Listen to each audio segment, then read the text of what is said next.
I told it.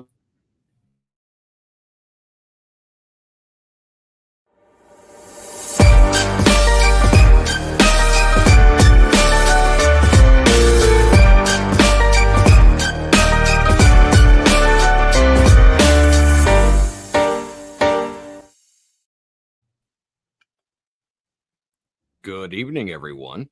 Good evening, everybody out there. How's everyone doing this evening? Very, very, very well, sir. How about yourself? Oh, just out here living the dream, having my mother's milk and a little bit of coffee. There you go. There you go. Well, So, how are you holding up over there? doing all right. I think I may have caught a little bit of a case of the E. coli.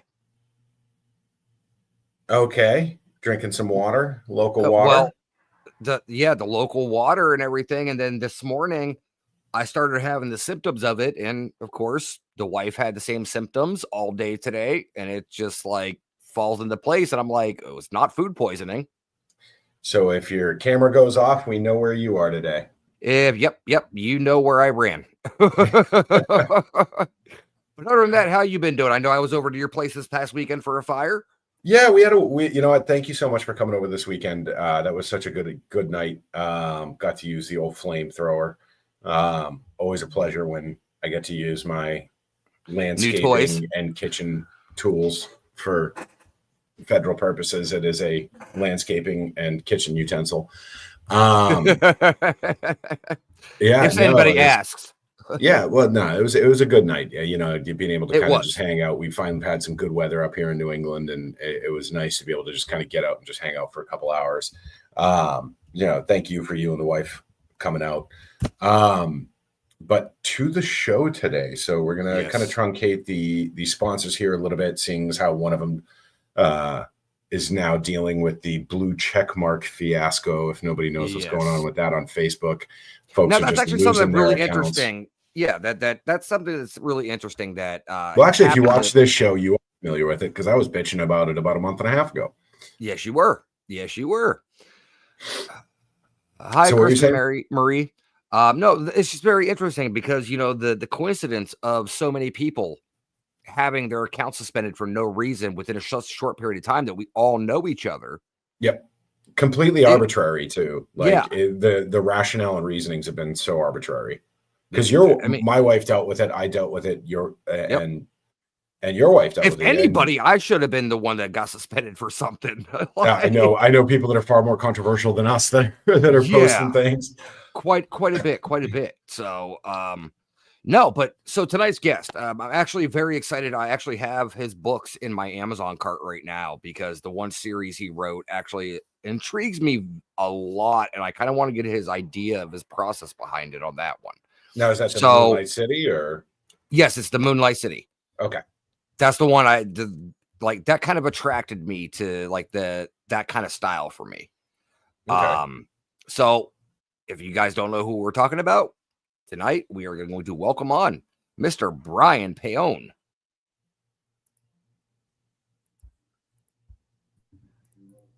Oh, I think we were both waiting for the other one to bring. Yeah, we were waiting for. That's the bad thing. Unless you set the rules of like, all right, you're going to bring people in, you're going to do this, and we don't know what's going on. I felt like Schroeder's cat there for a second. Yeah. Am I in the box? Am I out of the box? I was like streaming or not streaming or.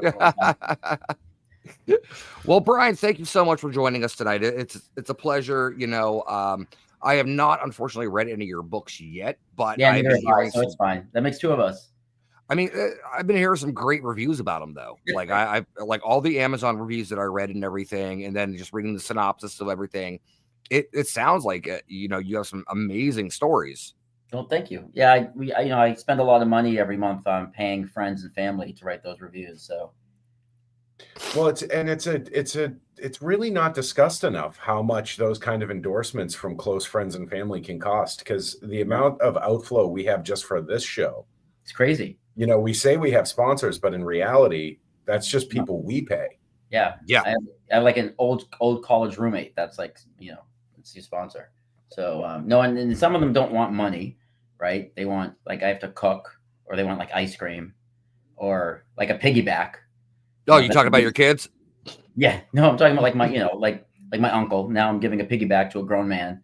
That's like payment for a good review. It gets weird, but Hey, you do what you got to do. yeah. Oh, there's Damien. I was wondering, Yeah, I was wondering, it's like, Damien. Yep. it's not a podcast unless Damien has followed me to the next podcast. Of course.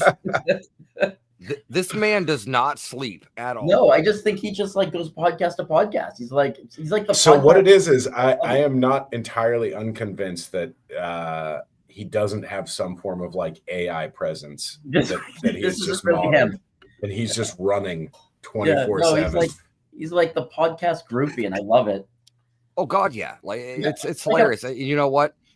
I love having Damien in the shows. He asks some fantastic questions and everything. Oh yeah, no, I love his questions. If I ever go to Scotland, I almost like don't want to ever meet him because then like the image will be broken. It's kind of never meet your heroes. Never meet your heroes. He exists somewhere in the cloud of my head.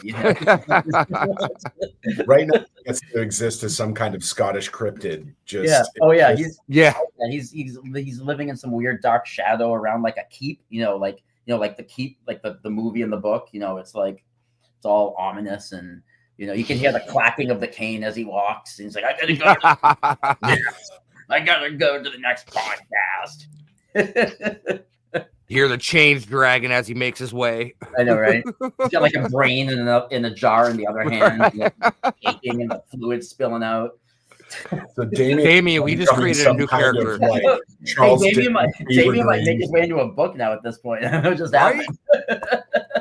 Hey, these are how our ideas are formed. Well, welcome to my brain. Damien will be the ghost of murders past for one of your characters. Yeah. Oh man, he's so silly. And I can guarantee you he would. Yep. Oh man! All right. All right, Brian. So tell everybody listening a little bit about yourself, like a little bit of your background, how you got into the creative process, the writing. I know you're also a musician as well. Yeah, that's what they tell me. So I'm born and raised in Salem, Massachusetts, and I lived in a funeral home for 8 years, from age 8 to 16, and I think when you're born in Salem and you grow up in the area, and you also live on a funeral home property for your formative years, there's like a kind of can't escape, I think, that macabre kind of like creeping in, right? Of course. And you're just surrounded by it. Even if it's funny about Salem is that, like, being from there, even if you don't like believe or you're not into any of that stuff at all, it's just it's just part of the air, right? It's just part of our everyday life, just that tone. There's an atmosphere. And so I think that it affects people who live there, who are from there, a little bit differently. It has a huge like metal scene. We always like cross like the devil with metal, right? But there's like a huge metal scene. There's a big, huge horror fan base there. So it just breeds this thing. So I think if you're creative, you can't escape Salem if you're from Salem. Like you just can't get away from it. You're chained to it. If you want to talk about, like, horror is my favorite genre, although it's not all that I write, because they say you're supposed to write what you like to read.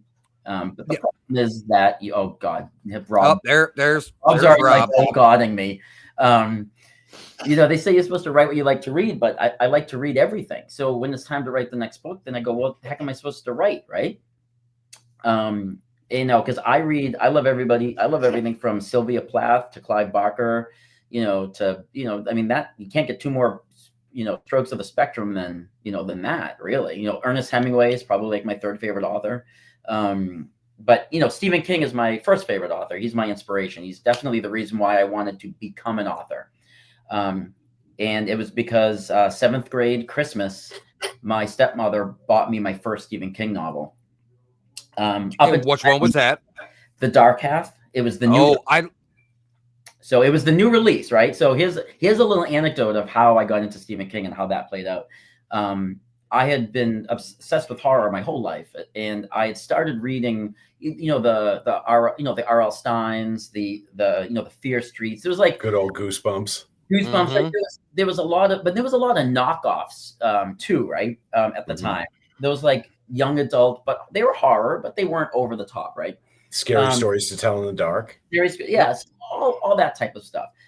7th grade, my stepmother, who was a big Stephen King fan, decided I'm gonna give Brian his first adult horror novel and see how he does. We'll just see how he handles this.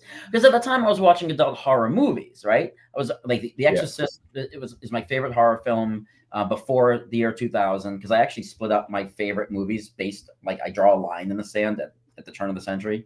So The Exorcist is my favorite horror movie, pre 2000. And so she was like, well, he's obviously watching The Exorcist on a daily basis. I think he can handle him, Stephen King. Yeah. So she couldn't decide what to start with. So she was like, this is the story that I kind of got. She was like, screw it, I'm going to buy him whatever his most recent book is. And it was The Dark Half. So it could have been any book. It just so happened that The Dark Half was his newest release. Yeah. So she's like, fuck it, I'm going to buy that one, right? And I opened it. I knew who he was because I had seen The Shining. I had seen Carrie. I had seen Christine, right? Stephen King wasn't lost on me, but I'd never read that. Yeah. I remember being halfway through The Dark Half and going, oh my God, this is what I want to do with my life, right? It was just like, this is like, at that point, like I wanted to be a cop since 5th grade. But when I read The Dark Half in 7th grade, I was like, holy shit, like this is who I want to be. Like this, I want to do this. Like, and I didn't get that feeling with all those other novels I had read before, those more young adult novels. I enjoyed them, but I didn't have that like, oh my God, eye-opening moment. And I had that with King. And I think, that's why he's my favorite author, I feel like. And it's kind of cliche to be like, oh, Stephen King's my favorite author and he's my, my inspiration. But there was a moment where I just didn't, I was like, you can do this as an adult, right? And write for adults. And this is crazy. Yeah. I think one of the big things that like stood out to me about your Moonlight City Drive. Yeah. Yeah. Moonlight City Drive series is that the review of it was Stephen King meets the Twilight Zone. So that review was actually for Welcome to Parkview. Oh, well, okay. Yeah. That was the other one that stood out to me. So Moonlight City Drive is not really a horror novel, horror series. While there's horror elements in it, I wouldn't consider it horror. I wouldn't try to sell it as horror. I wouldn't tell people it's horror. It's a supernatural crime noir trilogy. So it's a detective hot on the trail of a Jack the Ripper style killer. And there's a 300-year-old witch from Salem, Massachusetts. And every time the killer kills somebody, she reanimates the corpse because she's building an army of ghouls. And when the detective gets wind of it, he has to make a decision. Does he side with the killer to take down the witch, or does he side with the witch to take down the killer?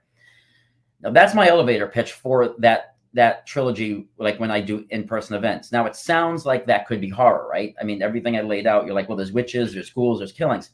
Yeah. It's more along the lines of like Sin City. It's more along that type, more like a Natural Born Killers feel than a horror feel. More like a Frank Miller graphic novel kind of thing. Yeah, it's. I definitely wrote that kind of with that feeling. I wanted that feeling to come through, and I didn't want it to be like an Anne Rice novel, right? I didn't want it to feel like while there's witches and ghouls, I never wanted you to think you were reading a horror novel, because the point of the book's not to scare you. The point of the book is to give you that Silence of the Lambs moment.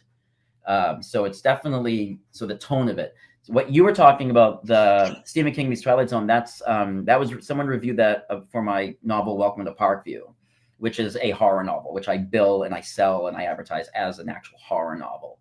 And that's about a town where it's a normal town that I created in my head, like Stephen King created Castle Rock. He kind of Castle Rock, and I created Parkview. Parkview is my fictional town, and in this town, weird things start happening to people, but different things start happening to different people. So what happens to you might not happen to you, it might not happen to me, but everybody's like, how come something weird is happening to all of us while they're specific to the person?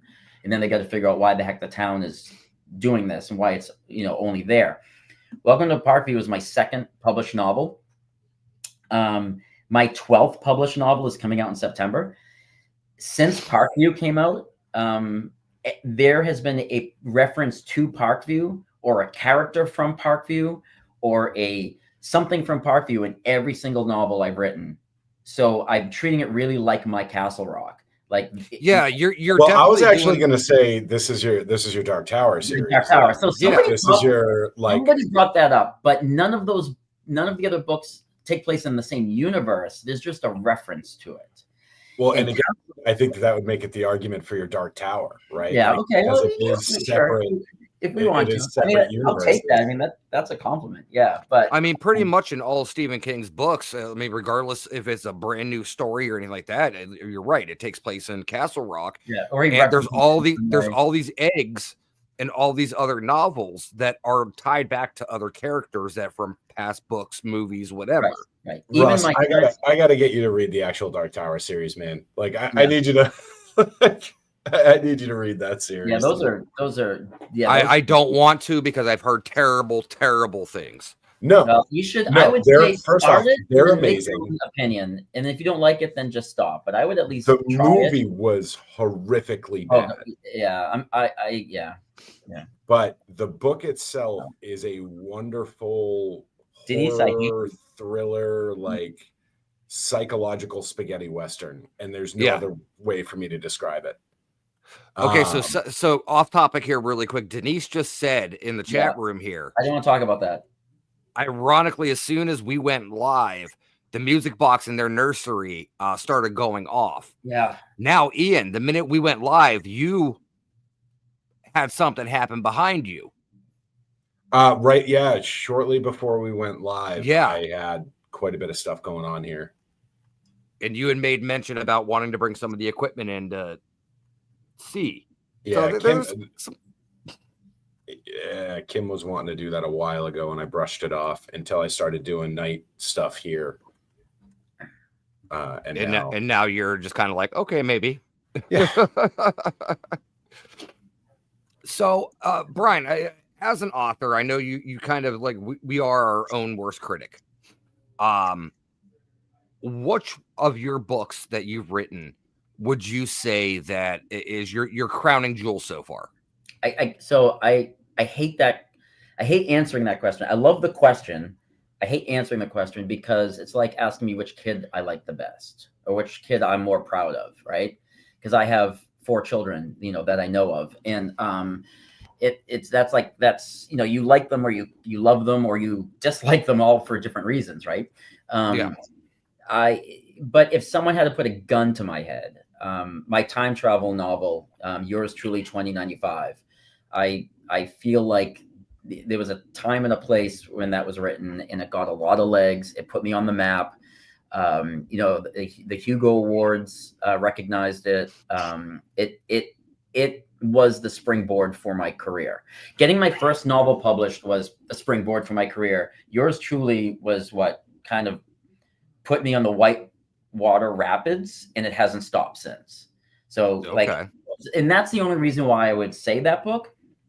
In fact, I think I've written better. I think I have more, oh my gosh, more well-written novels. Is that grammatically correct? But than that one. But it seems to be that's without that book, I wouldn't be sitting here talking to you guys. I think I wouldn't have a career. I think it would have sputtered and died, a horrible death, and 4 people would have bought my books after that. And Yours Truly is what I think put me at somewhat of a viable name, in the lower tier author world, so.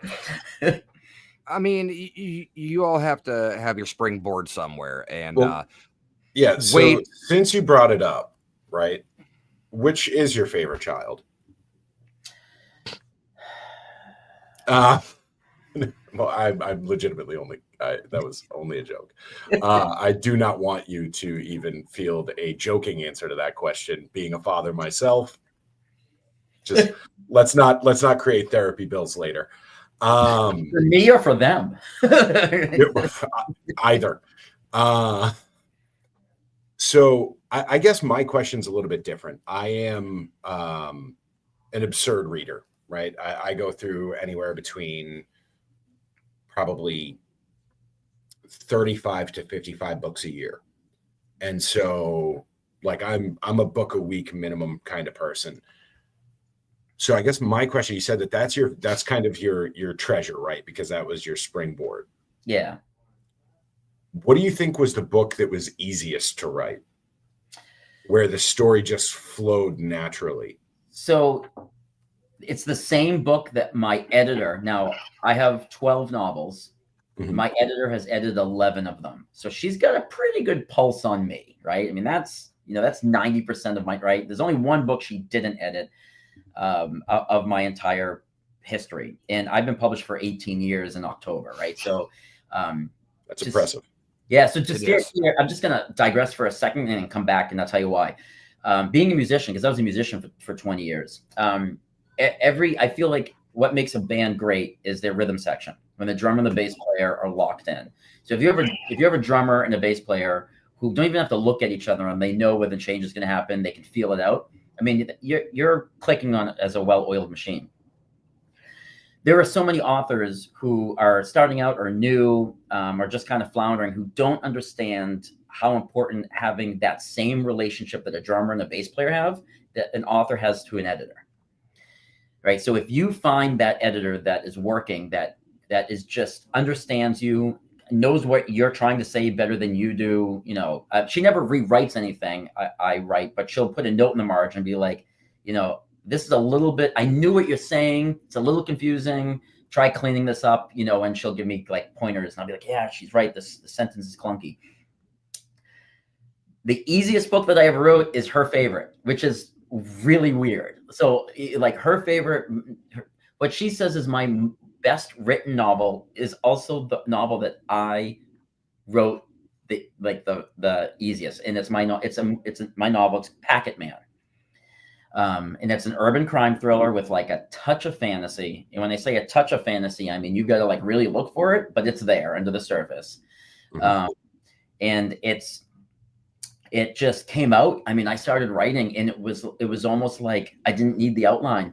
I was writing, there was no plot holes in front of me. I just, everything, the scenes, I could see the scenes in my brain like they were a movie as I was writing them. I knew what the ending was going to be. I got to the ending with no problems. No character threw me for a loop where I had to like circumnavigate around and figure something out that I didn't expect to be there. Because that happens a lot, Mhm. And and it was so satisfying to write that, because it felt like, so like I'm a runner. I run a lot as exercise.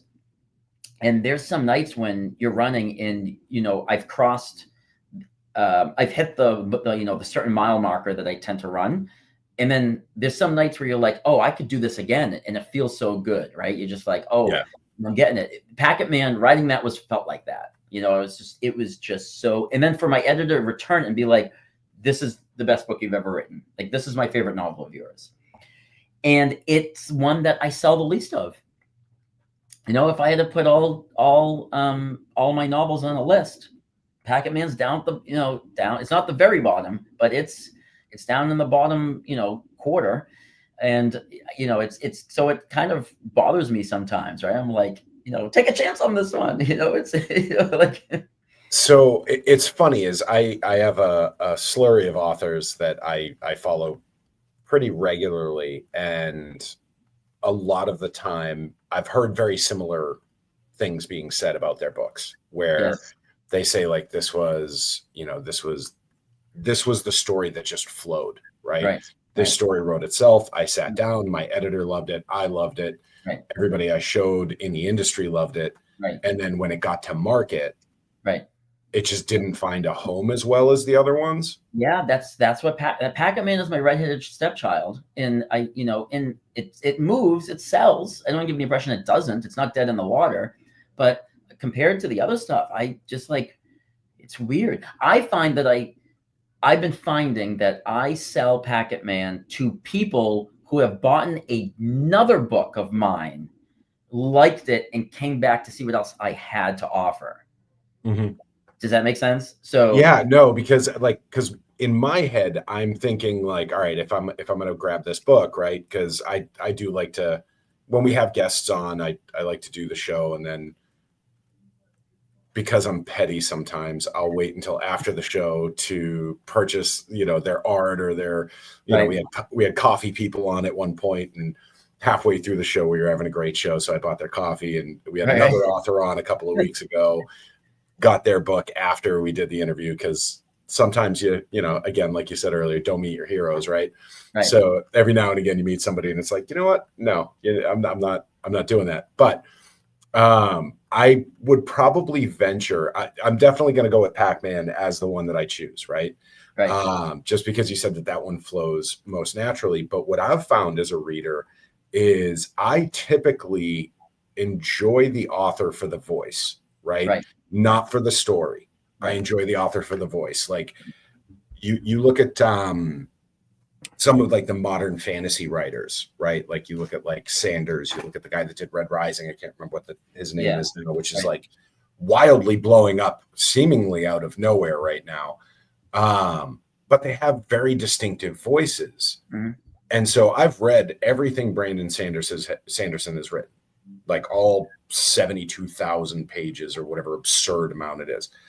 And his least popular book is my favorite, because I think it clearly defines his voice as a writer, more than any of the other ones, because I feel like sometimes in this other stuff, his voice gets lost in the story. Sure.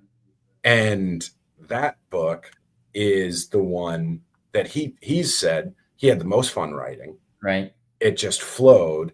Right. And so sometimes I think that, and this is just, you know, my uneducated theory, is there are certain books in the lexicon of authors that are genuinely written for the author by the author. Yeah. Where like you take that one step further beyond write what you'd want to read, and then you just manage to go one step beyond that, write what you want to read, and it's a very authentic voice for you. Right. And so those are the books that I personally enjoy the most, because they inform kind of what the voice is in all the other ones. Yeah. So I think it's really cool that you have a book like that, though. And like with Packet Man, I also, if I'm looking back on my last 8 novels, I feel like it was the one I had some amount of pressure to write. Mm-hmm. Like it came at I wrote it at a time when I just finished my historic war novel, which I had a lot of pressure to write because I interviewed a lot of vets from the war, and I had like people waiting for me to write this book, you know. So even if I had never advertised that this book was being written to the public, I had a whole group of people that I made them go down this dark path of their combat experience. So it's like I had a service to them to write this book. So I felt a lot of pressure when and that book's called The Post-War Dream. And I had a lot of pressure to write that, because when I got done with those interviews, I said, well, fuck, I have to write this book now. Because I made two of the interviews I did, they wound up crying during the interview. Right. They're in their soul for the story. Yeah, they were reliving things. I interviewed a guy, and after the interview was done, you know, because I voice memoed all the interviews. When we hit done, and we, you know, we're just kind of shooting the shit. One person's wife, she was there, pulled me aside and said, I just heard stories tonight that I have never heard before. And I've been married to him for 40 years. You know, like she's like, you got him talking about stuff that he's been keeping inside for decades. Right. So there was so much pressure for me to write The Post-War Dream. Even if I had, like I said, never had announced it that I was writing this book, I had this group of people that I put through the ringer so I could make a composite fictional character and drop them into a real war. That now, so that's what I mean. So when I wrote Packet Man, I had none of that. Right. Yeah. I mean, there was just none. You know, Moonlight City Drive, right, was advertised as a trilogy. So, I mean, I had to produce 2 and 3, you know. There's just, you know, all my novels tended to have some sort of expectation around them. Yeah. And Man didn't. I was able to like write it like relaxed. There was no deadline. You know, nobody seemed to care that I was writing it at the time. You know, there was no big marketing push. And maybe that's what hurt it. But I love that. It's like the little book that could. And people who have read it tell me that they just think it's a quick, easy, and fun read. And it's an adventure story. It's a crime thriller, and it's the closest thing I have to like a grown-up version of the Goonies, you know. with adults. And that's probably the best way to describe it. Is it's like an adult version of the Goonies, in San Francisco. So people who have read it tell me how much fun it is. It's a fun book to read. It's just like really, but it doesn't. It sells. I sell so little of it. I just wish I could be like, get it out there. But all right. Well, anybody listening to this podcast, either now or in the future, go out and buy Packet Man. Yeah, Pac-Man. It's a little. I love it. You guys will love it. Yeah, I'd probably sell. For every 10 copies of yours truly in Moonlight City Drive and Welcome to Parkview, I probably sell, 1 or 2 Packet Man, like ratio wise, right? And then I have my other books kind of snake in and out depending on what's going on. So, I have a collection of 20 short stories where I collected all the short stories that I'd written over the last decade, and I just kind of mushed them all into a book, right? But the cool thing about them is every single story in it is an adaptation of one of my favorite songs. And I don't tell you what song it is until the end. So you went full Rush. Yeah. I went full Rush. Okay. Yeah.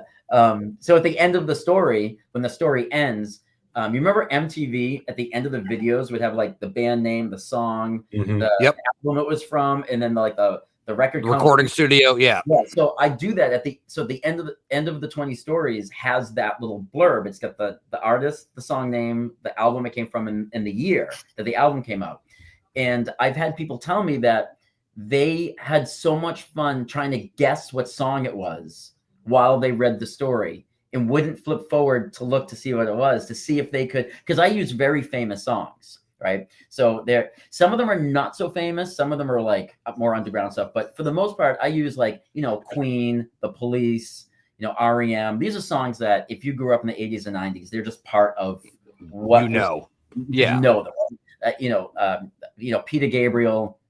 So these are very, very famous songs. So I've had a couple people since that book came out, which I loved hearing from them. I had a couple people tell me just like, yeah, I had so much fun, trying to guess what story this was, and then some, they're like, oh, I was like right twice. And the other time, I got like one is a Tori Amos, do Tori Amos. So it's just, Tom Petty. There's a Tom Petty song that I do. So it's stuff like that. And I just, Kenny Rogers, I bet you know what song that is. No, of course. Right? So yes, I turned The Gambler into a story, like, fiction. But yeah, so that's kind of cool to have that short story collection out there. Now people almost turn it into a game. Like, what story is this? Is it something I know? So that's awesome. That is really awesome. There were a couple things I wanted to touch on here as well that really found myself interested in it as well. Besides for the author thing, you are also a detective for the police department, which is absolutely amazing. Have you ever taken any of your experiences as a detective and used that for one of your stories or anything like that? So to preface that, I was a patrolman for 16 years. Mm-hmm. So I was on the street. I worked the street for 16 years. I love saying that because it comes with like 2 different connotations, right? Yes, I worked the street for 16 years. 2 of those years, I was the watch commander of the Warrant Roundup Task Force, where I had a small team, and every day we went and hunted down people with warrants. I was deputized, so I could leave the city jurisdiction and go county. I could go as long as I was state. Once I got deputized, I could go anywhere in the county. So I did that for 2 years. I'm going to tell you, I give the same answer almost every time. No, because I have to leave my cop life at work. Mm-hmm. And if I bring my cop life home, and if I bring my cop life into my writing, into this career, then I'm not creating a definitive line in the sand. And I think a lot of cops who bring their work home or let their policing, infiltrate other parts of their life, those are the guys who become a statistic. And I don't want to be a statistic, and I know that there's a healthy mental balance, and I don't let the 2 bleed. So it's just I leave it at the office. Now having a good amount of law enforcement experience, I also have my degree in criminal justice. For 4 years, I taught criminal justice at a community college. So I'm pretty well rounded in law enforcement as a whole, policing, detectiving, teaching. So when I do have a police officer as a character, what I write, the lingo is real, right? I'll draw on like how we would actually talk on the road or what things we might say to each other, but I've never used something that ever happened to me in a book. Okay. You're able to use it for authenticity as opposed to like source material. Exactly. So I've never used something that's happened to me or something I've seen as a scene of a novel, but I use how much I know about law enforcement to validate any characters I have that may be cops or maybe something like that. And I don't have a lot of police in my novels. I tend to like stay away from them. Packet Man has a whole police department is after the main character. So when I switched to them, it was real easy to like write their lingo and write how they would talk to each other because I've lived it. I've read some novels where, it's time for the police to say something, in the interrogation room or after they arrest somebody. And I'm like, everything you know about policing came from fucking Hollywood. I can tell because it's all the cliches, like the gun is out and you go, let me see your hands. You have the right to remain silent. I'm gonna tell you right now, never in a million years has ever a real cop had a gun on somebody and read the Miranda rights. It started reading Miranda's, yeah. It's like, seriously. So when I read that in the book, it makes me roll my eyes. It almost makes me want to stop reading the book because I realized that they not only didn't do any research, but didn't try to reach out to somebody and say, hey, I have this scene. Is this how this would have gone down? Like, is any, like if I'm writing a novel that takes place in a hospital, I don't know anything about a hospital. I'm going to run it by a doctor or a nurse or somebody and be like, am I way off track here? Because I would hate for a nurse to read the book and be like, this guy just, this is all Grey's Anatomy shit right here, right? Like, he didn't do any research. So, yeah. Well, the biggest thing about that, it reminds me of a story I heard about the guy who wrote Sons of Anarchy. Yeah. Some of the consultants that they reached out to were actually members of motorcycle clubs out in that area. Right. Some of the consultants actually ended up becoming some of the actors. In the movie. Well, actually, one of them actually played a major part in the show. And I didn't know that. I knew they were like cameos and stuff, but I didn't realize that. And then I got major parts. Well, Otto, the guy that was in prison, that if anybody hasn't watched the show, I'm sorry, that bit off his own tongue and everything in the show. He's actually the creator of the show. Right. He played the entire role of Otto the entire time. So, I mean, I didn't know that. Bringing in the experience of like the people that actually have lived the life and like you said, the lingo and things that they would do and things like that. Because it's a nuance that you don't get from TV or movies unless you talk to somebody who is that profession. I mean, that's Gunny too. Like Gunny was brought in as a consultant on Full Metal Jacket. Full Metal Jacket, right? Yeah. And that's how he ended up becoming an actor because he was just like, "You're doing it wrong." Right. Completely. I'll do it in one take. Right. Yeah, I mean, in Star Wars, they got real stormtroopers to come in and show. That was really hard. The immigration policy. You want to talk about immigrating now being difficult? Back then, coming from Alderaan to the U.S. was just a nightmare. They said the hardest part was teaching the stormtroopers how to shoot bad because I guess they all were really good shots to start off with, so they had to. They were all marksmen. Yes. that was a learning curve for them. Yeah, and that actually actually lost his hand in that scene. I know. In real life, a lot of people don't know that. Yeah, almost. No, but that's a perfect segue because I also heard and read that you are part of the 501st. I am, and I've been a member of the 501st. Today is my 20th anniversary. Wow. No kid. Now, today, 20 years today. May 19th of 2005 was when I joined the 501st. It's been 20 years today. Holy shit. Well, happy anniversary to you. Wow. So what's your getup? I'm a desert. No, dude, I'm 5'4". What else am I going to be but a Jawa? Come on, I was pretty much.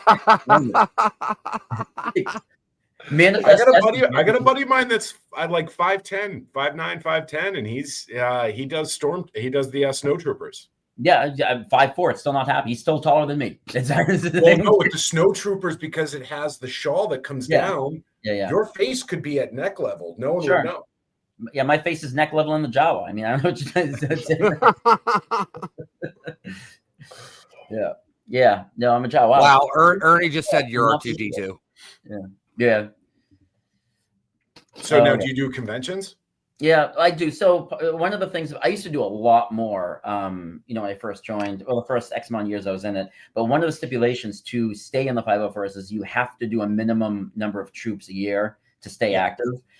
So with my authoring career is really, blossomed in the last 10 years. I've got 4 kids. I'm working full time as a detective. I get in my minimum amount of troops every year, just so I can stay active as a 501st member. Yeah. And I used to go above and beyond and do my minimum amount and then, double, triple that. I'm at a part of my life right now where it's getting my minimum in is good enough. I meet the standard. I can stay in the group. I'm still active. Who's to say them, in 5 years from now, my life might be different and I could be doing troops once a month again. I don't know. I mean, who knows, right? But right now, my life kind of only allows me to do my minimum troops a year. So, dude, that's what happens though. Like life comes up, and you got to make space for it. Otherwise, passions become burdens. Yeah, but I've stayed in it though. 20 years. I've been good. So Now, did you start when you were up in the Massachusetts area, or? Yeah. Okay. Yeah. So I was in the New England Garrison. I got in. That's how I joined the 501st. I got inducted into the 501st from the NEG, the New England Garrison, and then I was NEG until 2009. So from 2005 2009. So for the first 4 years, I was New England.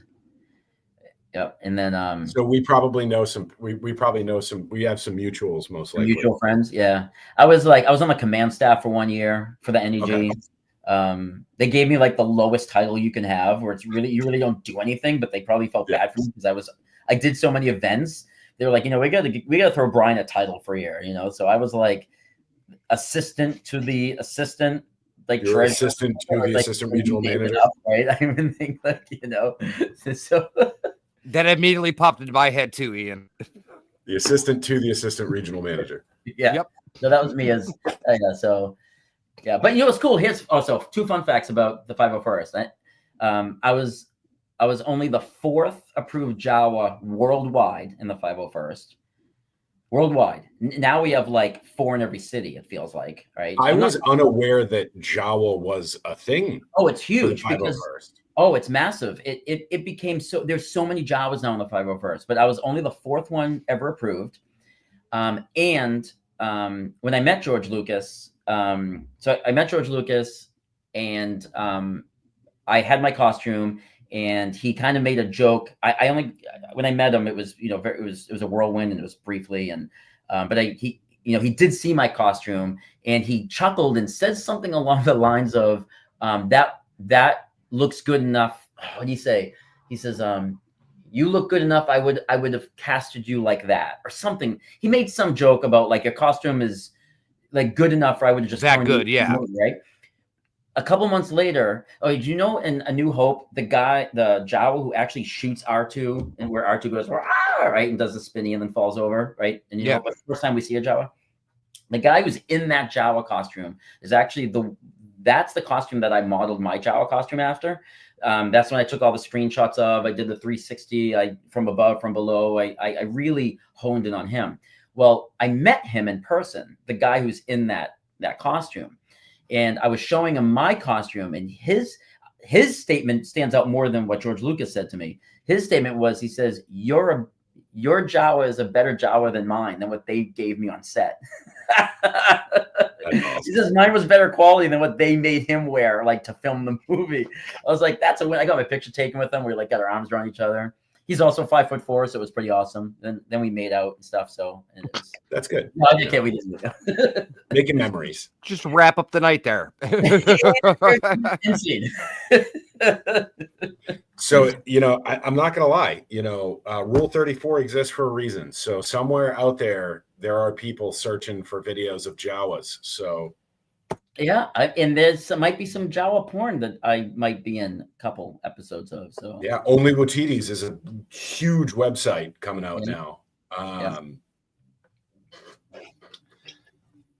This took a turn. Hey, you asked me to be on your show. I'm telling you right now. Like, no, I got to admit. So I'm always very hesitant with. I kind of slow burn on my humor, right? Because you never really know how people are going to take some things. Sure. And I'm just liking the way this is cooking. Like, this is good. It's dry. There's going to be people that don't know. Backstage again. What's that? Wait until we're backstage again. That's when the clothes come off. Yeah. Oh God. Yeah. Normally, Ian, he's disappointing me tonight. I'm gonna blame it on his tiredness today. Well, and I think so. I have a ton of respect for authors just in general because, like, I am your 100% prototypical. I'm gonna eventually write the great American novel once I retire and buy a typewriter that I don't need. And decide get the bottle of champagne and the single cigarette ready. Yeah, all of life's distractions have finally parted because that's really what was preventing me from putting paper to pen was just life being distracting. Ian's gonna be the next Paul Sheldon. Yeah, no, Ian's gonna be the next Bobby Long, not that was a deep cut literary reference. Yeah, it was. No, I think that went over my head. I'm not sure what happened there. So, Bobby Long, I know that name. So there's a film that was essentially a tragic reinterpretation of literary impact on people, and it all stems from the Carson's book, The Heart is a Lonely Hunter, which is a phenomenal book. If anybody, if nobody's read it, I've heard of that. It's a beautiful character piece, set somewhere between like 1938 and 1950. If you just skipped the fact that a world war happened, it's not very clear on like where it's falling in relation to the world wars, because it could have been coming off the cusp of one or it could have been coming off the cusp of two. It's not super clear, but it's set in a very transient town, and you're following a group of people in this town all through this essentially like 6-month period, and there is no point outside of the characters. Like, there's no grand climax if you're waiting for the aliens to invade or for the war to hit suburbia. None of that actually happens. All of the drama is very real, well-written interpersonal drama. That book was the inspiration for the movie Love Song for Bobby Long. Okay. Which, are you familiar with the show Suits? Yes. Okay, so the guy who hires the fake lawyer, he, very young actor at that point, Scarlett Johansson and John Travolta, in one of the only movies he actually, I feel like, acted in, and he wasn't just like him since the 70s. He did a phenomenal job in it. Follows a washed up literature professor and his TA who like screwed up their careers and ended up in New Orleans and is just living this like shattered, once upon a time intellectual, lives his entire life through the books that he's read, doesn't actually interact with society in a meaningful way anymore, and is just kind of drinking himself to death. Right. Phenomenal film, backed by a phenomenal book. Sorry, that was an incredible tangent. No, so, I mean, so what you're talking about is it's books that are a snapshot in time, where you know, you don't necessarily know what happened before the book starts. You don't necessarily happen what happens after the book ends. And like you said, there's no real climax, right? There's no like Avengers fight scene at the end, but it's a snapshot in time of these characters because they're alive and they're living, and the book is just like what's happening to them during this span of time in this situation. And one of my novels is like that. I have a cyberpunk dystopian novel that's like that. Okay. Where, you know, it's set way in the future. I don't tell you where. I don't give you a year, right? Because they're not walking around saying the year all the time to each other, like we don't, right? Yeah, I can't believe it's 2025 already. Already, Brian. Yeah, exactly. You know, America has instead of states is now just broken down into 6 regions. So it is 2025. Okay, yeah, right. Yeah. But one of the things that I liked about, you know, it's called Tomorrow People, and that came out last year. That's actually Tomorrow People is my most recent published novel before the book I wrote at Missouri State Penitentiary. It was actually the book that I had just finished when I went on my first ghost hunt at Missouri State Penitentiary and got the idea to write These Walls Still Talk. But Tomorrow People is exactly that. It's a snapshot in this dystopian future. And it's 65,000 words of, you know, this Mad Max meets Johnny Mnemonic like landscape.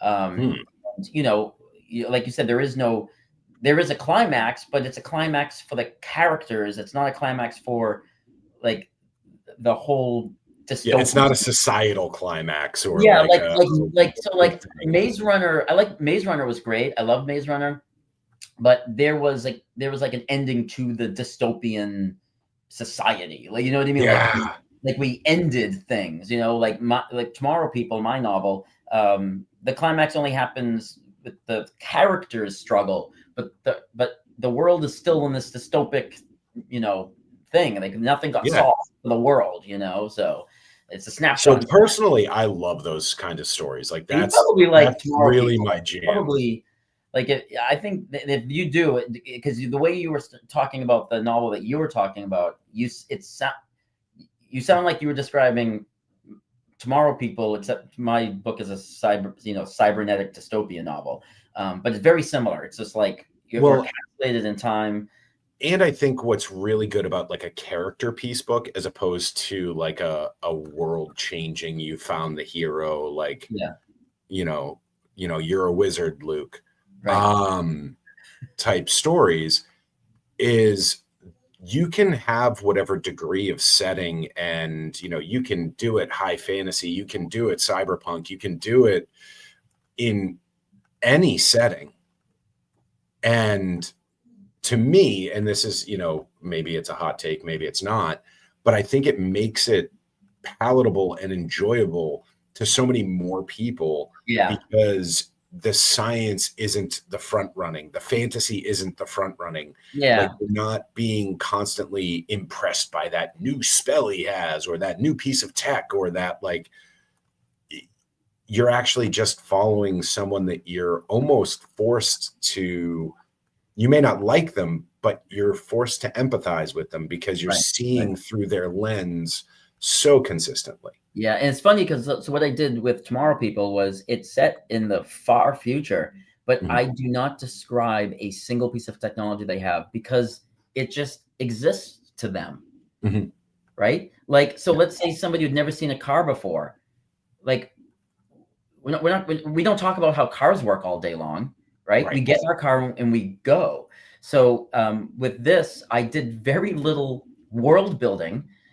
Because I just put my characters in this world, and the reader sees the world as you know, through the eyes of the characters who exist in a world that always existed for them. So it's very low techy. While there's gadgets and gizmos, I don't spend 4 pages describing how or why it works. It just works for them because it works for them. Not to evoke the great antithesis of the 501st, but no one ever described how a replicator replicates on Star Trek. Right. Like, no one questioned how Picard got his Earl Grey. Right. And it wasn't until, I don't know, 1991, maybe 1989, that anyone was even talking about kyber crystals, right? Mhm. Like no one was talking about pouring your hatred into a kyber crystal to turn it red, and that's why you're actually Sith now. I remember the first time I heard, a kyber crystal being the power for a lightsaber. I was like a teenager, and I was like, I've been watching Star Wars since like I was a year old. Like, why am I just hearing this term now? Like, why do we need to explain the technology? We've accepted lightsabers. Like, we blindly accepted. We already said because they're Jedis. That's why it works. Why? What? Because they're Jedi. Like, of course. Why wouldn't they have lightsabers? Like, that's the question, right? Why wouldn't they have them? So, like, when I was writing Tomorrow People, I very much wanted that. I want the reader accepts it because the characters accept it because it's where they live. It's what they do. There's no explanation for it. And like for me as a reader, I get distracted by that stuff, right? Like, so when an author really feels like they need to justify either like some mechanic in the book where they really need to justify it, that's where like I just tune out. And it's like, I don't need the main character who's actively using this to screw up my suspension of disbelief by like almost acknowledging that I'm watching. Right. It's an info because dump. that's who it's for. Right. Yeah. So like my time travel novel, Yours Truly 2095, I took a Michael Crichton route with how time travel works. Where I took science and I used it as science fiction. So time travel works in my novel through quantum physics, quantum mechanics. There is no time machine. There's no DeLorean. There's no phone booth for Bill and Ted. There's no whirring machine with lights, like Orson Welles. There is well over half of the time travel community right now that is going to boycott you for going Bill and Ted for the phone booth thing. And not like Doctor Who and shit. Yeah. I mean, yeah. Because to be fair, Bill and Ted stole that from Doctor Who. The TARDIS came first. But I throw that out a lot because no one expects me to go Bill and Ted there when I say that. Right. So, no, 100%. When you said Bill and Ted, I was like, oh, no, that wasn't where I thought we were. So again, my time travel novel, I have zero tech. There isn't a machine. Like, there's zero tech. It's quantum mechanics. Like, it's cut a particle in half and send it a million miles apart and spin it one way, and its other half will spin the other way, no matter how far apart the particles are. And that's how my time travel works in my novel. And that's it's said in like, I think in a matter of 4 sentences, just so the reader understands it's quantum entanglement.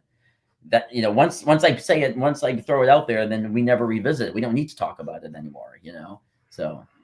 Well, and that's the thing is like, there is an art to it. Like if there is something that's going to get, at least if you're making it a point to say like, hey, this works because of reasons you don't think. Yeah. I think that there's some leeway for it.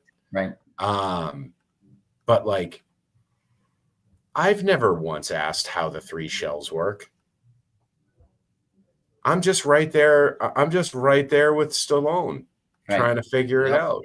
Right. I don't know if you've ever seen the Christopher Reeve movie Somewhere in Time. No, I don't think I have. That's probably like my second favorite time travel movie of all time. And it's Christopher Reeve. And he made it in between Superman 1 and Superman 2, I think. Okay. And it's a time travel novel. And he time travels because of a penny on his nightstand.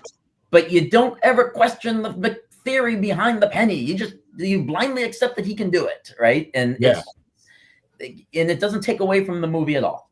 It's actually based on a Richard Matheson novel. You know who he is? Richard Matheson. He wrote What Dreams May Come. Yep. He wrote something else huge that I'm gonna kill myself for if I don't remember. But he did What Dreams May Come. He did Somewhere in Time. He did something else big that you would know that's like more recent. Anyway, point being is, again, let's not over-explain. It's a penny on the night table, or it may have been a nickel. It's a coin on the, it's a coin. Yeah. Like that's the catalyst. Like, we don't question it. Oh yeah, I Am Legend. I Am Legend, exactly. Oh, he wrote I Am Legend. I didn't realize that. Hell House, I Am Legend. He's got some bangers in here. Yeah, Richard Matheson he's one of those like sleeper names, right? Where you don't know his name until someone starts spitting his list, and you're like, "We wrote all that," you know? Are all these movies? Are all these movies are based off of his short stories? I think he did short stories and not novels. If I'm not like he did like novellas and short stories. Well, I'm looking at his actual like books. Okay. And he's got A Stir of Echoes, Shrinking. Yeah, that's right. He did Stir of Echoes too. Somewhere in Time, Shadows of the Sun, They Are Stir Here. of Echoes is one of my all-time favorite horror movies too. So They Are Here is one of mine. Yeah. Yes. Because who does not love a movie that somebody greenlit Rowdy Piper as the principal actor? I would do that all day long. As would I. I'd make the Junkyard Dogs the sidekicks, and George the Animal Steel is the villain, and didn't he pass away? Yeah, he passed away. Mm-hmm. So, but yeah, Richard Matheson is one of those people that like he's not a household name, but all of his movies. But he is. All of his works are household names, but his name itself is not. Camp Pleasant, The Man Who Made the World. I've actually read most of these. I mean, that's almost like Stephen King. I mean, people don't associate Stephen King with Shawshank Redemption, Green Mile, Stand By Me, Running Man. They don't associate that because they look at it as only horror. Right. And I mean, some of his greatest books. Yeah. Dolores. I mean, some of his greatest books were short stories. 1408. Yeah. A fantastic movie. Yep. Shawshank Redemption and what is it? The Shawshank Redemption and the Rita Hayworth. Yep. Or the Rita Hayworth and the Shawshank Redemption. Rita comes first, yes. And Novella comes first, yes. Like those short stories were evolved into 2-hour, 3-hour movies. Yeah. Mm-hmm.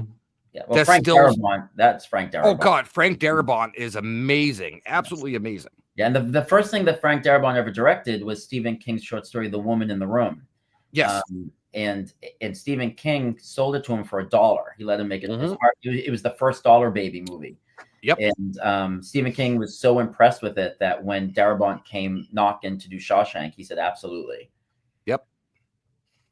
There are, and it's very... And that was after he did Nightmare on Elm Street 3, right? Darabont did Nightmare on Elm Street 3? He did one of them. I think it was 3. I think he did Dream Warriors. Yeah, it was Dream Warriors, yeah. Yes. But it kills me because one of my favorite adaptation, I'm sorry, but the visual display of it was from Stephen King myself was The Shining. Right. And that is his most hated movie. Well, that's why he remade it. That's because of Kubrick. Yeah. That's why he did his miniseries. Yes. So most hated might be a stretch. He had the most grievances with The Shining, but Lawnmower Man was his most hated. That and Maximum Overdrive. Well, he directed Maximum Overdrive, though. He doesn't remember Maximum Overdrive. No, I know, because he was all coked out. I love that. Yeah. Oh God, yeah. Yeah. He's like, I don't. Hearing the stories are it's just absolutely amazing. He's like, yeah, I don't even remember writing that. Yeah. Yeah, it's wild to think though, because as a kid, I watched that movie and was like, this is amazing. Yep. And now fast forward, it's like going back to watch the old Ninja Turtle series. It's like, wow, no. What happened here? Yeah. So there was so that was originally the short story that was based off was called Trucks, not Maximum Overdrive. Yes. And then they made the movie Trucks. Then Trucks came out as Trucks later. Yes. Where the tentacles were coming out of which was like even worse. I was like, how did they make this even worse and even campier than Maximum Overdrive? Right. Well, that was Jamie Kennedy, right? Didn't they have? It was like and David Arquette. I think it was Jamie Kennedy and David Arquette in that one. Yep, that's correct. Oh, that was a rough one. Yeah.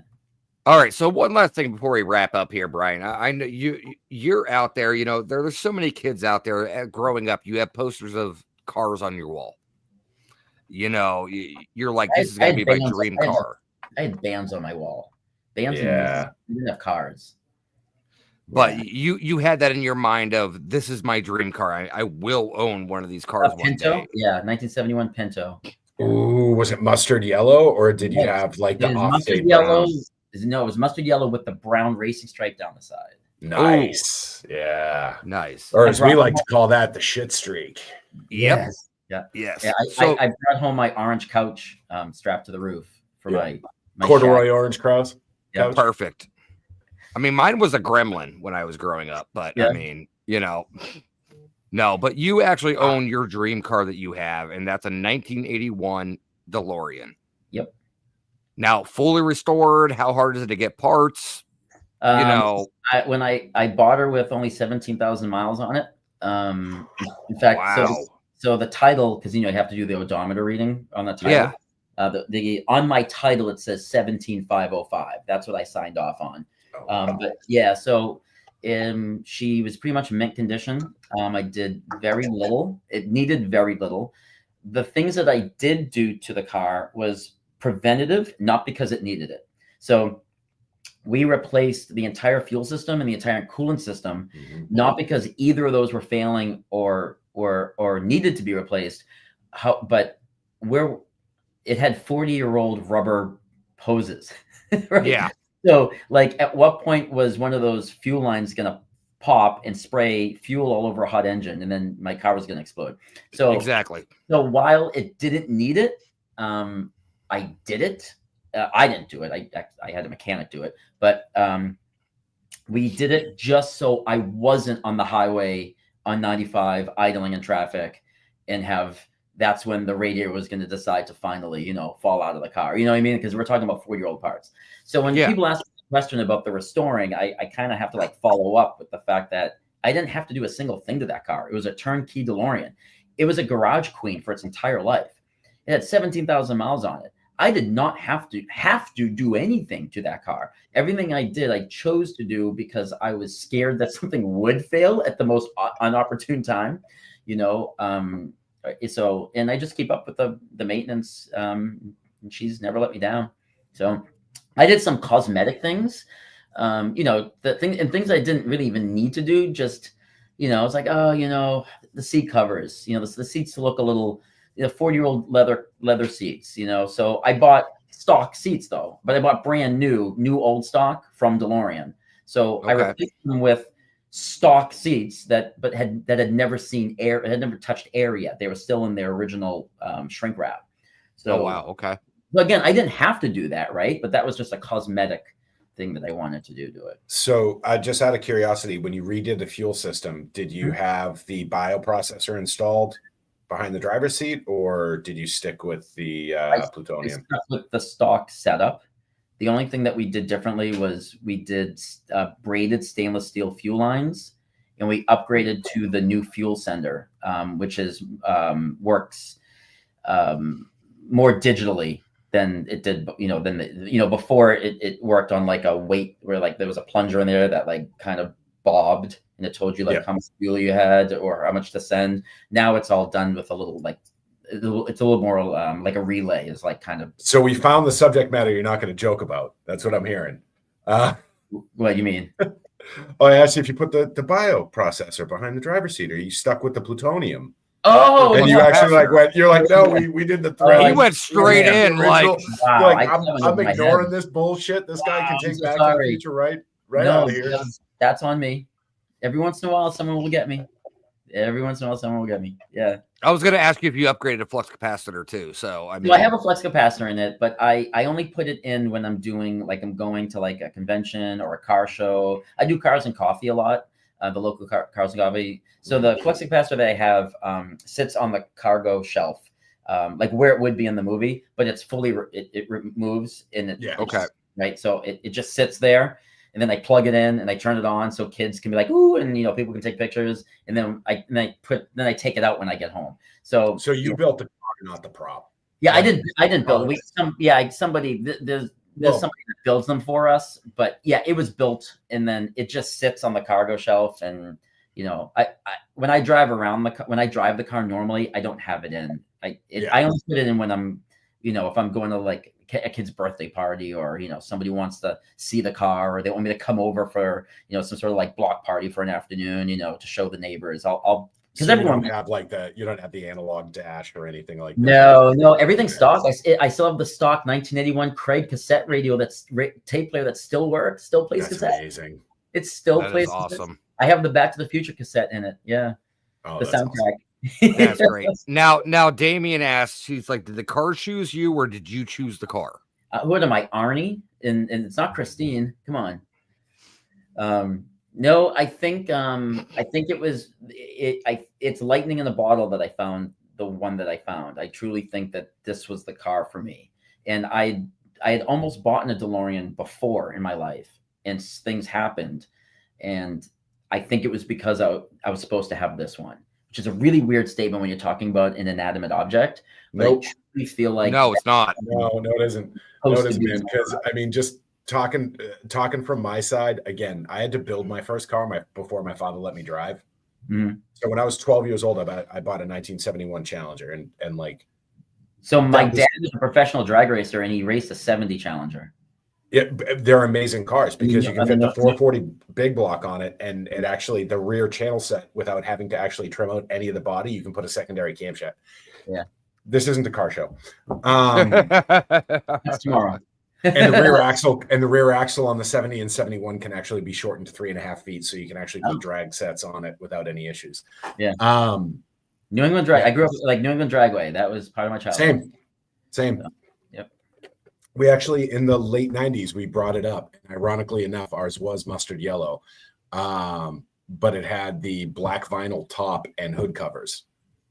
And we used to take it up for the 1/8 of a mile up at the dragway pretty consistently. And we used to have my sister drive it because she weighed about 85 pounds. I'm going to keep talking. I'm going to show you something real quick.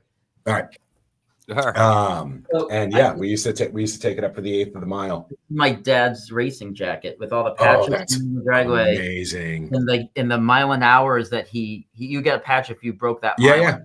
Wow. So 125, 150. This is the 70s.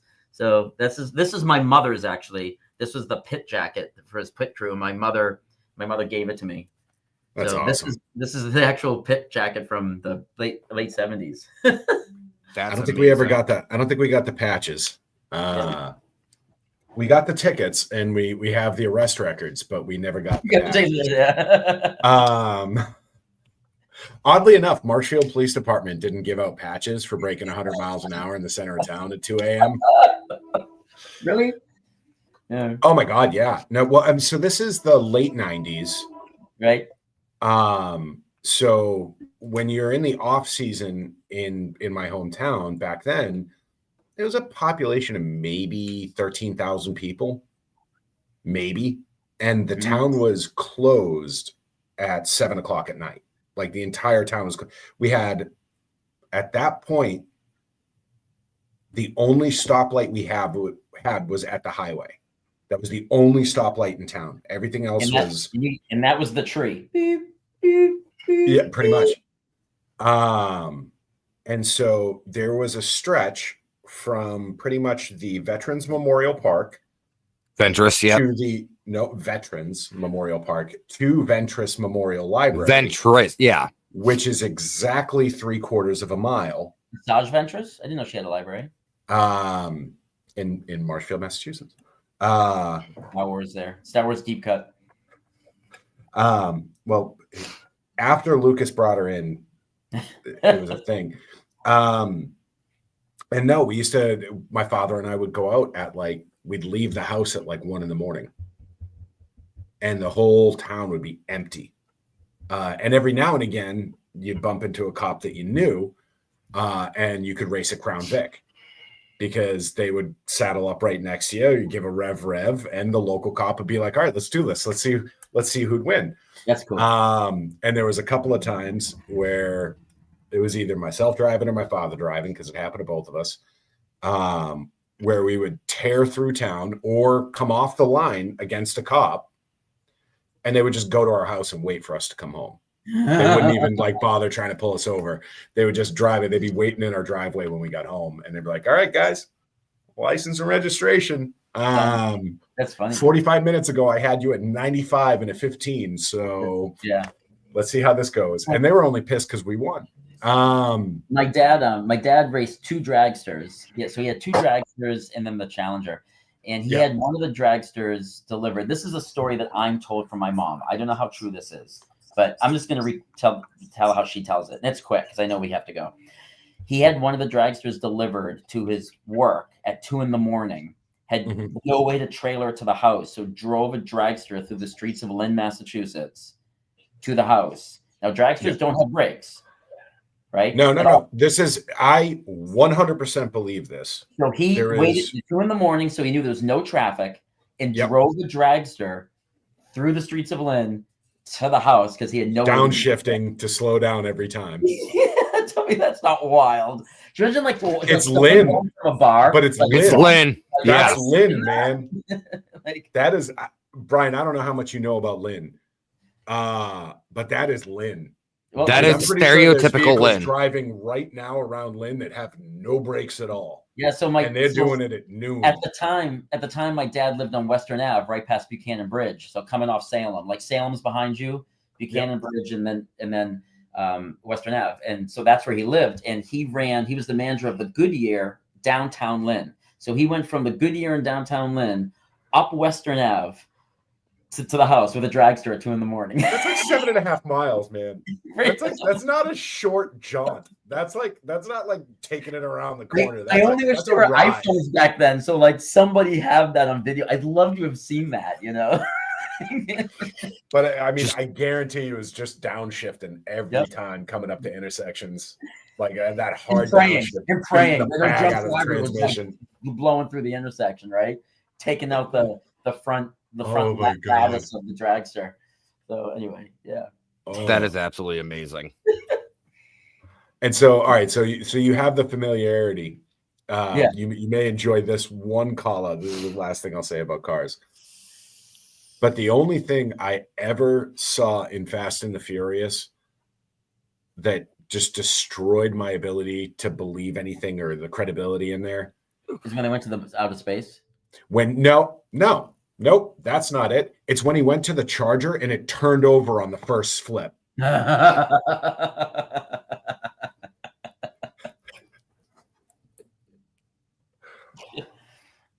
what did you get? For the rest of the movie, I was out. Checked out. You're like, check, please. Yep.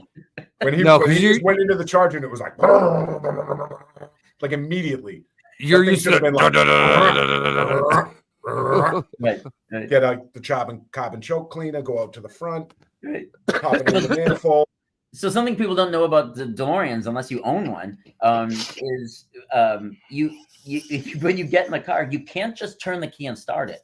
Well, you can, but it's gonna cough and sputter and be rough. You have to click it once, listen for the fuel pump to prime, wait for it to stop priming. And then you go again and start the car. If you don't wait for it's like priming a lawnmower. Yeah. Right. The car actually has to prime itself, or it won't start, or it starts awful. So it's so funny to get in that car. Because I drive it so much. Get in it and be like, and I wait. And sometimes it primes like 4 or 5 times, and I can hear it like, nah. I'm like, oh my god, you done priming? And then it stops making the noise. I'm like, okay, we can start the car now. You're waiting for it to hit pressure. I mean, that's right. That's what it is. With some of the older cars, you really have to know the vehicle more than modern ones. You can't just plop down and get into it. That's why I think that's one of the funniest things about the Fast and the Furious is they act like those cars just go. Like you just run in, slam the clutch, fire the key in, and you're gone. And no. And you're winning pink slips all around. Yeah. It's. And the fact that they thought a Charger would be a 6-second car without cutting out half the body. Anyway, sorry. No, it's fine. This is good. I just because this is like the first podcast I've done in a really long time where like people didn't want like staying at the Missouri State Penitentiary for 8 weeks to write a horror novel wasn't the main topic. Well, I think for us, one of the big things is we're here to have a conversation and just kind of see where it goes. Right. Like it's not going to be a pointed agenda. If you want to talk about that, we've got 40 minutes until the next show. We can carve some time out and you can give your press junket about what that was like if you like. No, I just so I've been on a lot of the Get Haunted Network podcasts, and Mhm. they've been fantastic and some awesome questions, and I've gotten to really deep dive into that experience, But I realized when I did the last podcast about it that I was like burnt out. Like it's like I don't think I want to talk about this anymore. See, what we like to say over here is we call it compass curiosities because you never know where the needle's going to land. Right. So we can go off in so many different directions. And, hearing about your hobbies and things on the side, being a detective, being, an author, whatever, it doesn't make who you are. It's all your little side things you do, your 501st, your DeLorean, all that. That makes you the person you are. So it's more or less like finding out that person behind the words in the page. Right. Yeah, I appreciate that. Yeah. Hey, no worries. This is good. No, it was absolutely fantastic. Yeah. I mean, go ahead, Brian, go ahead and plug yourself one more time. Tell people where they can find you, where they can purchase your books. Super easy. All of my novels, all 11, and then my 12th novel comes out in September. So, but all of my novels are available for paperback, ebook, and audiobook. And that's important because I know a lot of people listen. They don't read. Ian does as well. He literally, he tells me he goes through a couple books a week. I love my audiobook readers. So audiobook wise, I'm available Audible, Spotify, iTunes, Chirp, Findaway, anywhere. And all of my paperback and ebooks are available in all bookstores. So Barnes & Noble, Books A Million, Walmart, online. So if you go, barnesnobles.com, booksamillion.com, walmart.com, amazon.com, obviously. Some of the other smaller bookstores. Some Barnes & Nobles on the East Coast do carry me, but, there's shelf space, and I'm not, the Stephen Kings of the world, so it's okay. But I'm available anywhere. If anybody wants a signed copy, any book that's bought from my website, I sign it the day that I mail it. So they're not pre-signed, right? I actually sign it the day that I mail it, do a little thing.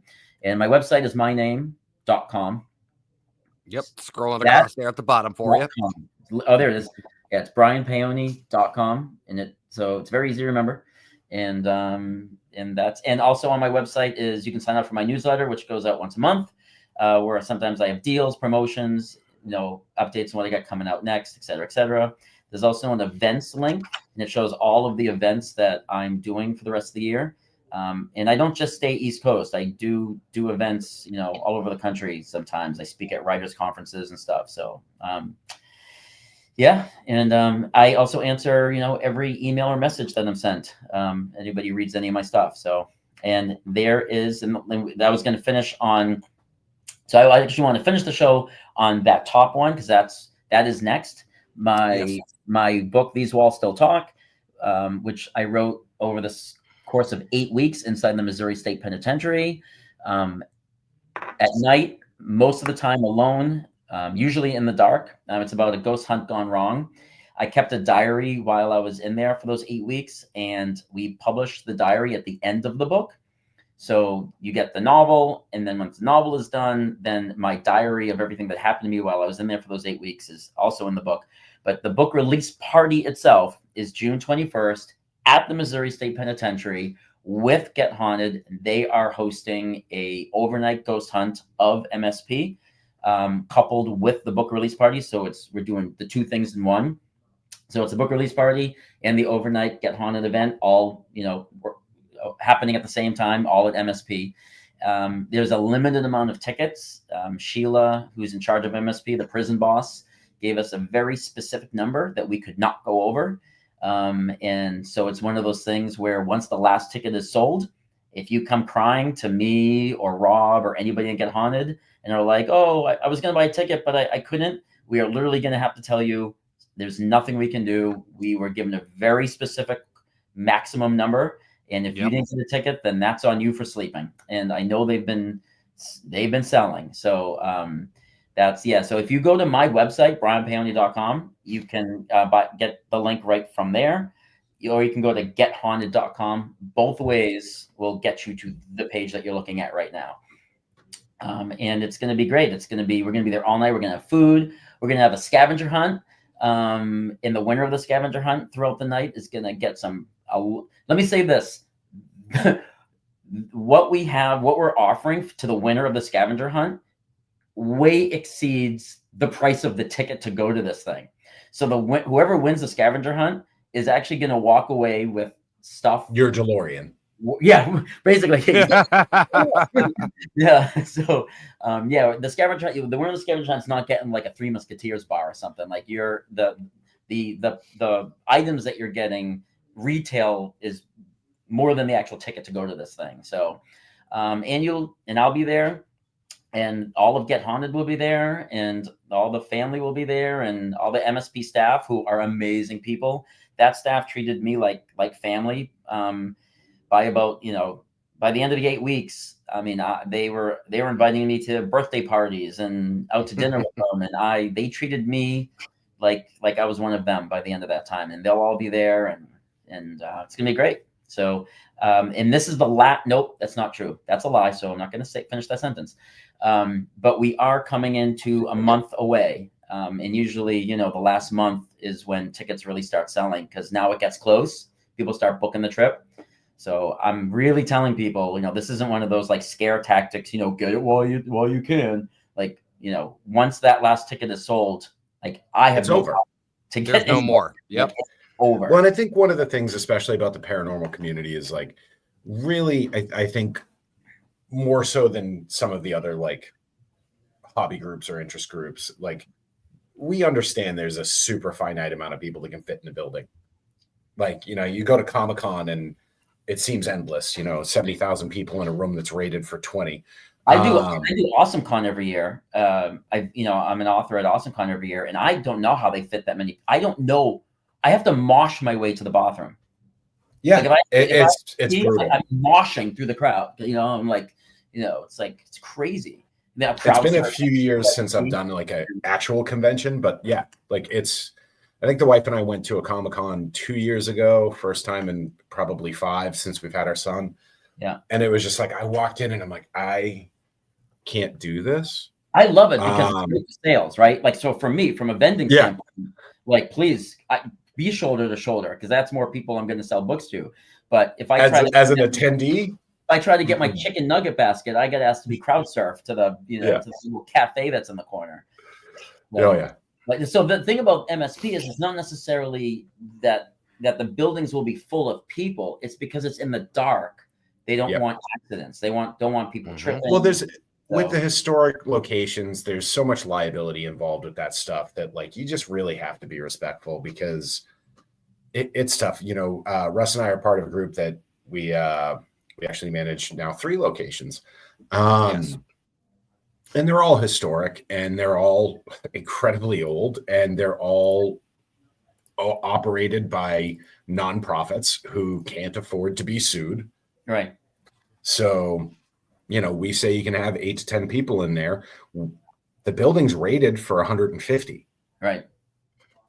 But when everybody's tripping over themselves and the lights are out and it's laser grids and Estes methods and the other thing too is like you have to have a certain number of guests per staff member, right? Yeah. And that's the other thing. You have to have that ratio. That's the thing that Sheila's looking at, right? Sheila's also looking at, well, I can't have 300 people and only like 5 tour guides, staff members. Like, how is that? It's like you can't. It's like having a lifeguard trying to watch 1,000 people in a pool, right? It's of course, someone's getting hurt. So, yeah. No, that's one of the biggest things. It's not only just because you also want it to be an intimate setting, especially for the book release and things like that. And you also want people to enjoy the investigation, right? So limiting that amount of people and whatnot is definitely a smart move. Because of the simple fact you want to make it enjoyable for everyone that's there. Right. So I mean. But Brian, thank you so much for catching us up on ESP. Yeah. Excuse me. Well, wrong prison there. MSP.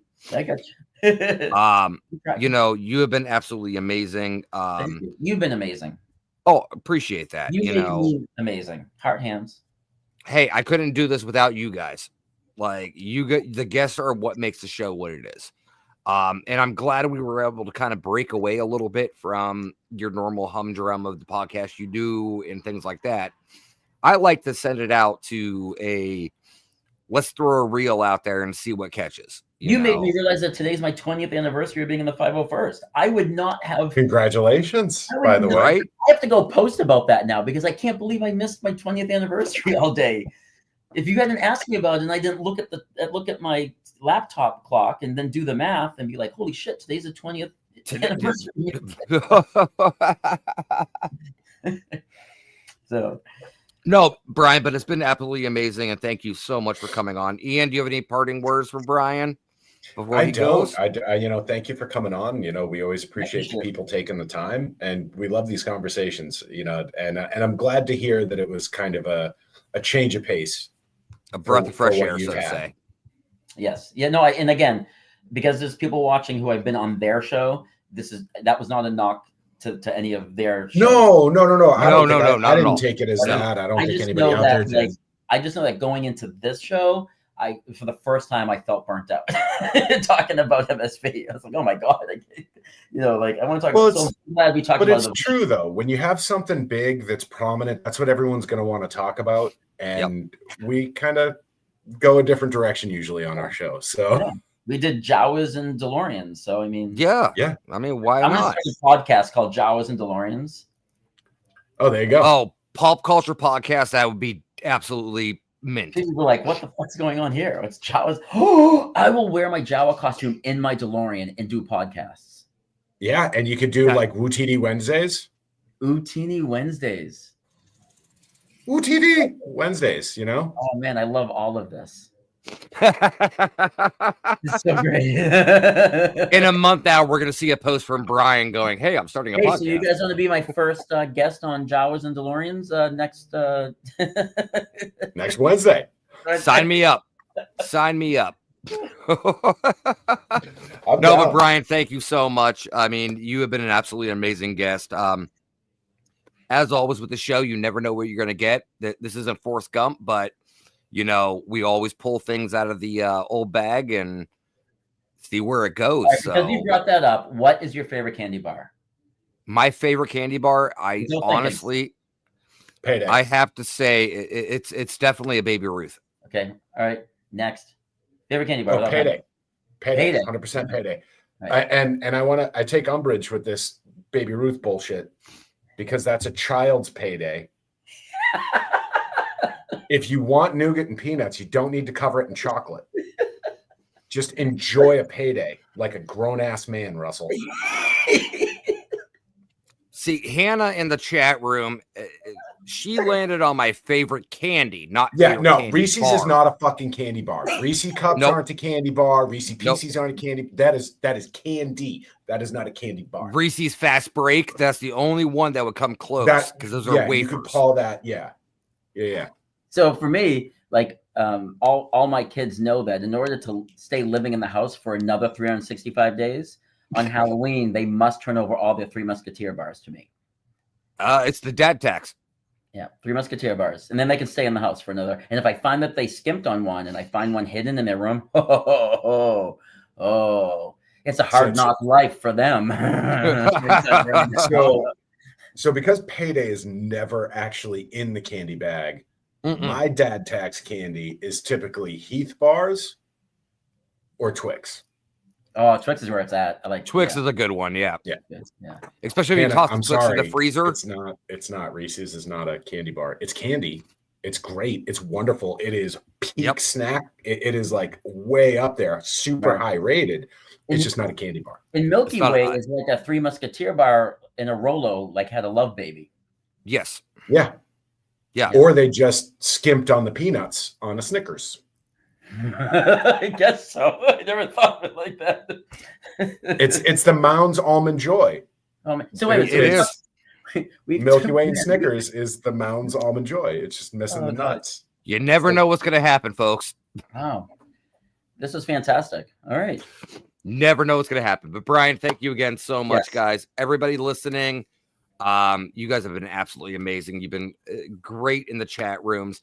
Next week, we will be taking off because of Memorial Day. So enjoy the time with your family, your cookouts, whatever it may be. We will be returning on June 2nd. And I will have a surprise guest for you then. So, but until then, guys, it's a Jawa on a DeLorean. It's exactly what it is. You caught me. Episode number 1. But guys, thank you so much again. Like I said, we cannot do this show without you. All these fantastic people coming out and listening and supporting and everything like that. So you guys are the deepest of our appreciations. So Ian, I'll let you take this one out tonight. All right, everybody, have a good night and stay blessed. The first annual Maine Paranormal and Horror Con is coming to Maine on September 6th and 7th at the Augusta Civic Center. Come meet your favorite paranormal investigators, cryptid hunters, and horror icons. Special guests include John Zaffis, the haunted collector from Sci-Fi, Jeff and Willie from Mountain Monsters, Bob Elmore Leatherface from Texas Chainsaw Massacre Part 2, CJ Graham, also known as Jason Voorhees from Jason Lives Part 6, Ronnie LeBlanc from Expedition Bigfoot, and many more to be announced. Tickets are on sale now. Go to mainparahorror.com to get your tickets and VIP packages now. For more information, check out Maine Paranormal and Horror Con on Facebook and Instagram.